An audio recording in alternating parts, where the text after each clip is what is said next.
Hello, boys and girls. Welcome to Tactician Civil War, 1861 to 1865. So it happened that I today found a major update, patch 1.03, that adds 3D troops to this game. I haven't checked out the field battles yet, but sprites are supposed to look a lot better now, basically. So I purchased this game at when it launched, late September this year, and I played a campaign into 1962 as the Confederates on 125% difficulty. So that's like, well, right between normal and the hardest setting. And with that in mind, we are going to set up a campaign. We play the Confederates. Oh wait, the tutorial we have to go to. And we are going to give very hard difficulty to the AI and 50% AI bonus. This affects how fast you train troops, how many resources and manpower you get, and also what worries me the most, combat morale, as far as I understand it from the Wikipedia. Let me see. Yeah, something along those lines. And I'll try to keep this short in the beginning, so that if you're not interested in the discussion and the rant about the Civil War and war games around that theme, what I played before, you can skip this part 1 and just jump into part 2, which will be the start of the campaign. And I will also go with random policies. Each nation gets 3 policies, and historically the South apparently had King Cotton, Native Allies, and the Old Dominion. The Old Dominion makes Virginia the capital.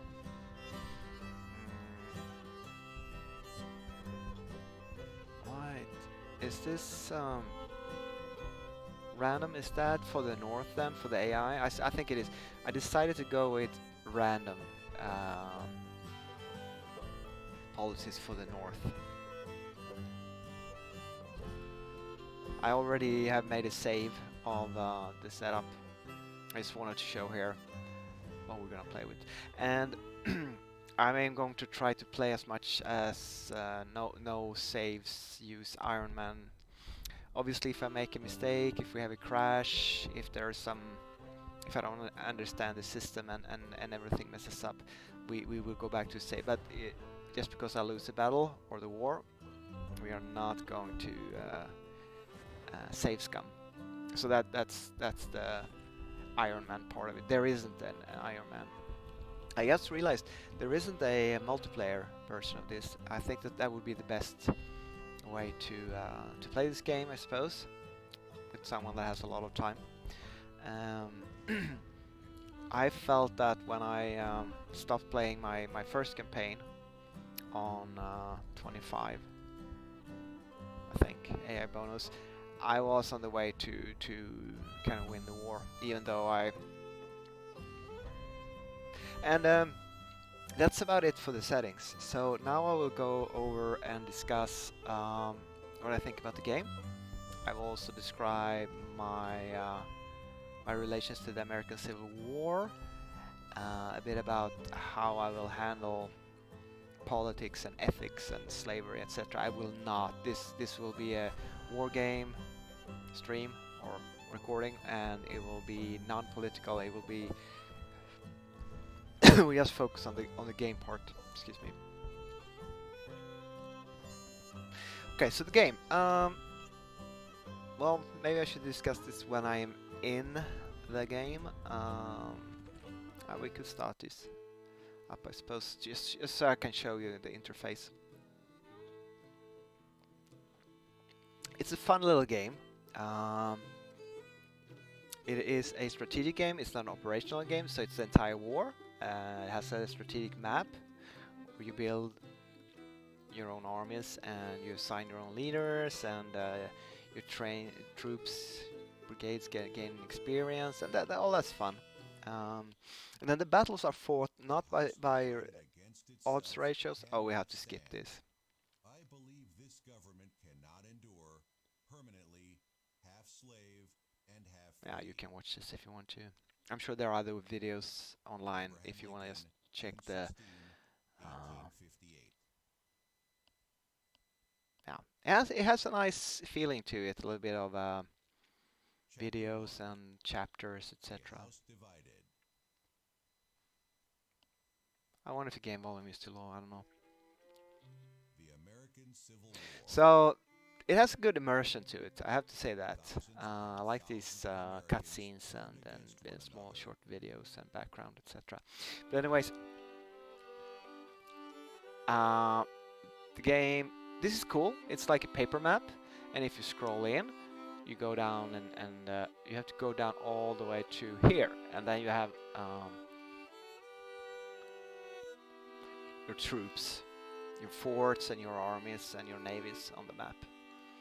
It's a bit weird though. If you touch the the side of the screen, you slant it, and if you touch it down here, it moves. So I'm sure you're gonna be messing up that little map movement feature.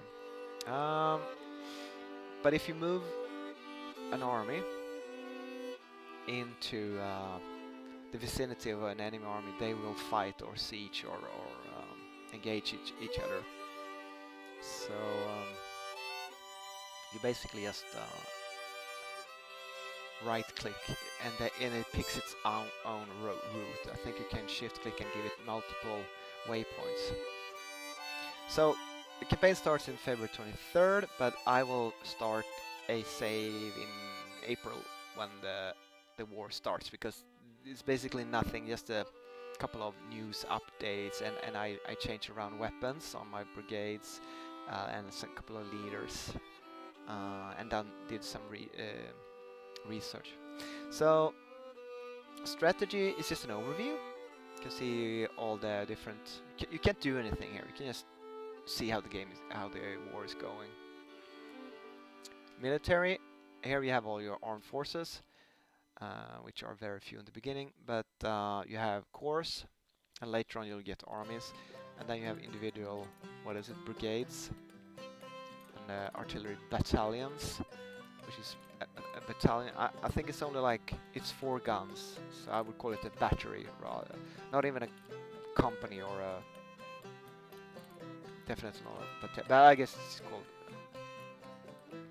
And you can assign uniforms to them, and you can change what artillery pieces they're using, and you can change the commander, and they have different ratings and traits. This is all fun. I like this.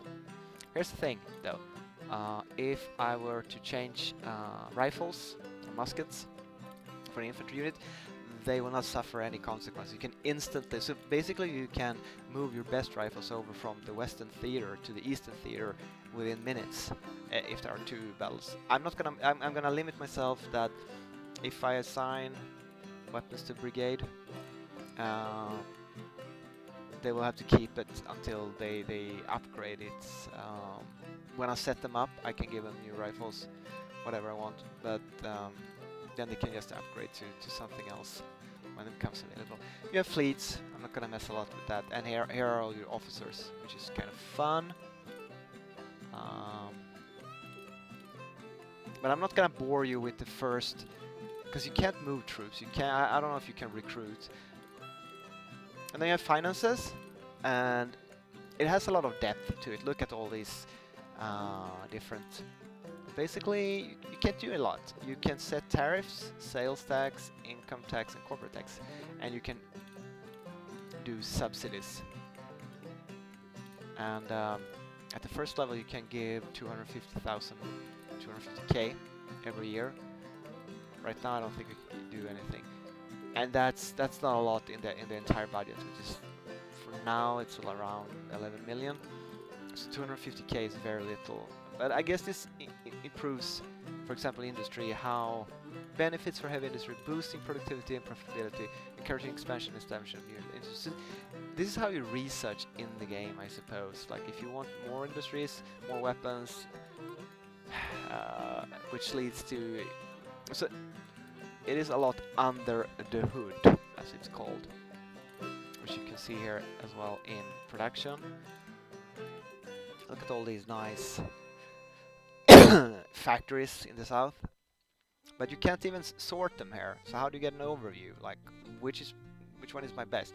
Yeah, these one have 5 stars efficiency. That's good, but no production efficiency. Isn't it? I mean, I don't understand, and no one understands. The few YouTube videos I've watched, no one understands this.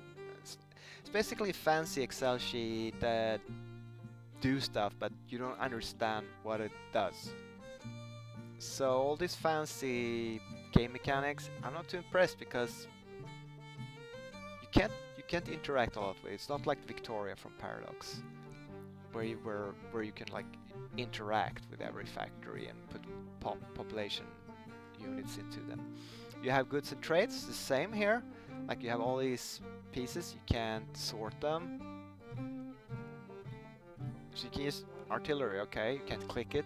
It's like I make 20 artillery pieces per year, I suppose.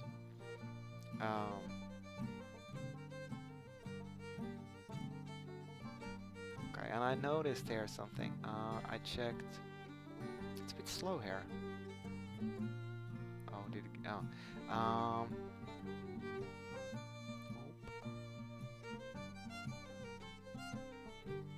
Goods. Okay. For example, locomotives. So $444. Isn't that cheap for a locomotive? We demand 57 pieces, which was different in my other campaign. But we have 750 in stock.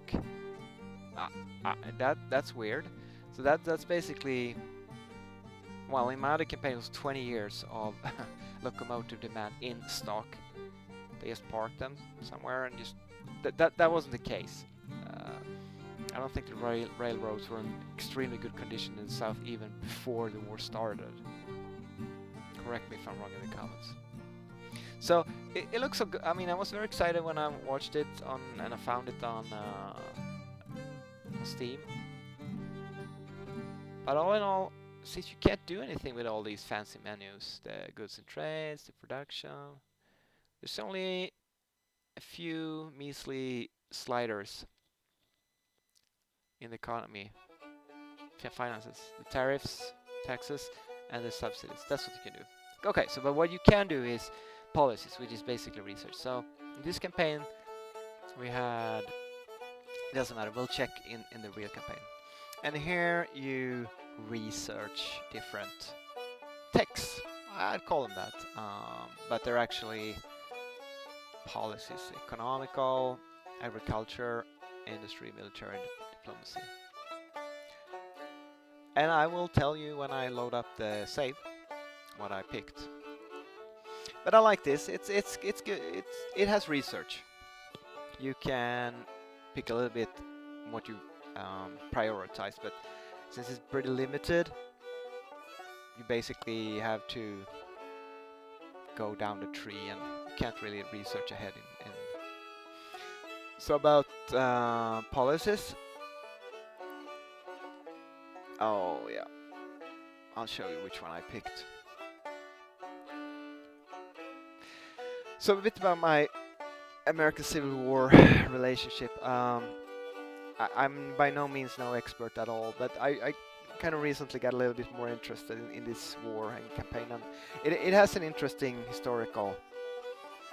The United States, a federation of states, was very young, comparatively young, 85 or so years old nation, and obviously the South differed a lot from the North, and Texas was new into that, and these territories were barely populated at all, and yada yada. And but we're not going to go into that. We're just going to focus on the war. And I'll tell you about my strategy for this campaign. Since I am playing on the hardest difficulty, I I will pick what I think are the most efficient policies, and we will be more or less ignoring the naval war. I'm hoping to hold um, New Orleans with land forces and not build a lot of ironclads. Um, we will not focus on European intervention. So to me, it seems rather weird that if you go with like the best starting policies and then you go full diplomacy and you get all these relation bonuses with the European nations, if you get a intervention, if they come into the war and say, is it automatic if you just focus fully on it, or is it like a coin toss? Because I'm pretty sure you can hold your own against the AI until you researched enough to get the maximum bonus, if that's what you're going for. I mean, it's a cool what if scenario, but wasting an entire campaign doing this, because if you win, if you get France and Britain on your side, like, and you win, like, okay, great. It's not that hard to figure that strategy out, but if it's not 100%, if it's a coin toss, if you get them on your side or not, and you don't get them, and you focus all this, and then maybe you lose the rest of the war because that's what you focused on, that's not so fun either. I don't know. I mean, it's good it's there, but I'm not so certain that I'd ever want to play with that goal. But what you could do is you can choose to play historical and kind of use the elan or mentality. I think the South had an advantage to troop morale. If they had better leaders or not, I mean, everyone would say yes, they had, but did they really? I don't know. Maybe not. But I think that the troops in general and troop morale was important in this semi-modern, post-Napoleonic warfare kind of era. But proved to be that the later stages of the war, 64, 65, was more industrial, more trench, almost semi-proto World War I warfare, and that showed the strength of the defense with these semi-modern weaponry systems that were introduced. That's not how the South chose to fight it in the beginning of the war. They were waging war, you know, they didn't have hindsight to lean back on. They lost the war, but they apparently thought that they could win a war of maneuver by not maybe defeating the North. I think they realized how outnumbered they were in all different fields relevant to warfare. But they thought they could kind of crush the political will by getting Lincoln kicked out of office or something, or like invading, living off the land in the North. And the campaign that ended of 63, they ended with the Battle of Gettysburg. It was a failure, and then their offensive stance didn't work, so now they had to fall back and do the defensive entrenching, trying to grind down northern troops. But it was too little and too late. So my strategy for this campaign will be, it might be the smartest way to do it, is just dig in, defend, hold and bite and hold, just try to wear down the northern armies, gaining experience and preserving my own armies as long as possible. I know that playing defensively in the field battles is rather advantageous when the AI has a large bonus. So that obviously means I'm going to try to win the war militarily. And one reason is because I want to play a war game. I don't want to play a diplomatic game. I don't want to do some fancy stuff with trying to take over the West with Indian allies. And so I will go with industry and weapon imports and historical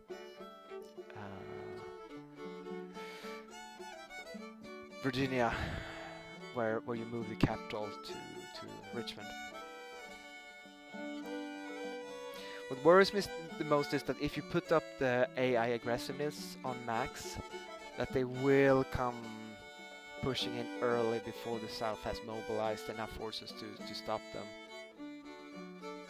We'll see. It could be to the AI's disadvantage in the field battles if that's where the AI aggressiveness comes in, and he'll just bomb rush into my defenses. We'll see. I don't know about that. So that's the strategy I will try to play in this game. Now, what other games and computer games of the Civil War have I played? Well, I played a board game that I don't. It's a very classic. I think it's called Civil War, but it's an area to area, very basic, like the granddaddy of all the Civil War games. I played that on a convention a long time ago. That was kind of fun. I also played on an Commodore Amiga before the PC era. This is a long time. A comic book Civil War game called North and South. You basically you had maybe 20 areas that you moved your armies around, you could build troops, but the battles were decided by moving a cannon around and shooting it with your joystick. So not a heavy strategy game, but for its era it was kind of fun and had cute little graphics. But it's basically Angry Birds Civil War 30 years ago. Then I played, I think it's called Talonsoft, a game company. It makes me think of John Tiller games software, because it has tiles and has little almost miniature looking units, and you can send out skirmishers and levels, etc. And it was at the Battle of Gettysburg. It was a pretty big game, but that was a lot of fun. But lately I only played HEOD's Civil War game. I think they made 1 and 2, and I played 2. I never got very far into it, maybe into 62. That's the Confederates, and I guess maybe the reason why I don't like that game system so much is that the battles there are no odds, there are no jump into a real-time strategy battle like in this game, which is fun actually. I like that. It takes a lot of time, but it's fun. But you basically just see flashing numbers, and it tells you how many losses you got and who won. And it feels rather unsatisfactory to me. I've been thinking about going back to that game and try it again, but it hasn't happened yet. So that's about it. I haven't played a lot of Civil War games, war games. All in all, I would say this is a fun, good little game, but it's not a very deep war game. It might look complicated, but it really isn't. It's not that much you can do. But what you can do is rather fun. Okay. My computer freezes when I click these menus, which is weird. Alright. So let me think. Is that it for part 1?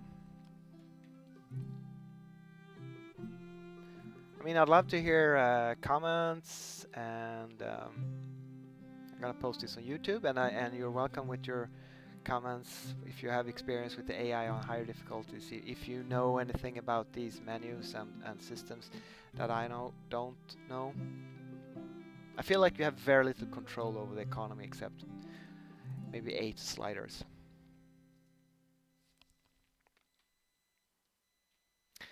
So I'll see you in part 2.